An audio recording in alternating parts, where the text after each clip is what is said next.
Hello, bachcho. Let's see this question. So this question is, which one of the following is used as a vector for cloning genes into higher organisms?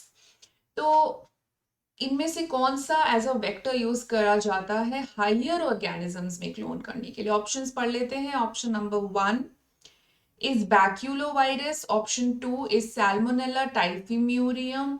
Option 3 Rhizopus nigricans and option D retrovirus. So first तो let's try to understand this question. Usually हम लोग ने क्या देखा है कि इस chapter में कि प्लाज्मिड जो होता है यूजुअली हम उसको यूज करते हैं फ्रॉम अ बैक्टीरिया क्लोन करने के लिए, है ना. अब यहाँ पे जो मेन पॉइंट है that is higher organisms. This is the main point of the question, higher organism. ठीक है, इस पे हमको फोकस करना है. तो हायर ऑर्गेनिजम्स जैसे कि अगर हम बात करें ह्यूमन बीइंग्स की या फिर बेसिकली चलो मैमेलियन सेल की बात कर लेते हैं, वो होता है हायर ऑर्गेनिजम्स. लोअर ऑर्गेनिजम्स हो गए जैसे नॉन कॉर्डेट्स और ये सारे.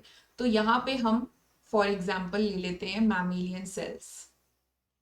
ठीक है, हायर ऑर्गेनिजम्स की बात की गई है ना. तो इनमें से कौन सा मैमेलियन सेल्स में जीन क्लोन करने के यूज होता है? आपको पता है कि हर एक वेक्टर हम हर एक होस्ट सेल में तो यूज कर नहीं सकते क्योंकि सबकी अलग प्रॉपर्टीज रहती हैं, है ना. कुछ प्रोकैरियोट्स की डिफरेंट प्रॉपर्टी रहती है, यूकैरियोट्स की डिफरेंट प्रॉपर्टीज रहती हैं. सो इसमें जो फर्स्ट ऑप्शन है that is baculovirus. So baculovirus जो होता है ना, ये यूजुअली इंसेक्ट्स में यूज किया जाता है, cloning in the insects. So insects तो हायर ऑर्गेनिजम्स है नहीं, है ना. तो वो तो लोअर उसमें आ गया, आर्थ्रोपोड्स में आ गया. तो बैक्यूलोवायरस ज्यादातर इंसेक्ट्स में यूज किया जाता है as a vector. So baculovirus तो ऑप्शन नहीं हो सकता. ऑप्शन बी है सैल्मोनेला टाइफीम्यूरियम. तो सैल्मोनेला टाइफीम्यूरियम है तो बैक्टीरिया, और इसका होस्ट भी बैक्टीरिया में ही रहता है, मतलब बैक्टीरिया ही होता है. तो सैल्मोनेला वाला प्लाज्मिड भी, मतलब ये भी हम इसको as a vector in a higher organism तो नहीं यूज कर सकते. बैक्टीरिया में फिर भी हम यूज कर सकते. राइजोपस, राइजोपस तो फंगस है, तो हम फंगस को तो यूज ही नहीं कर रहे हैं as a vector for cloning genes into higher organisms, नहीं बिल्कुल भी यूज कर रहे हैं. ब्रेड मोल्ड होता है ना, ये आपने दूसरे चैप्टर में पढ़ा होगा इसके बारे में. तो ये तो बिल्कुल नहीं हो सकता, राइजोपस तो बिल्कुल ही नहीं है.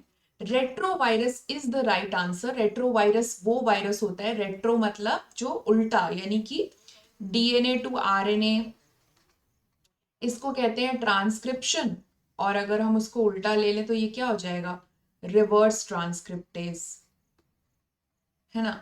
तो इनका क्या होता है, रेट्रोवायरसेस का जो जेनेटिक मटेरियल रहेगा वो आरएनए रहेगा, और होस्ट में इनकॉर्पोरेट करने के लिए ये एक रिवर्स ट्रांसक्रिप्टेज यानी रेट्रो यानी उल्टा, जैसे रेट्रो यानी पुराने उसमें जा रहा है, तो वो रहेगा इसके अंदर.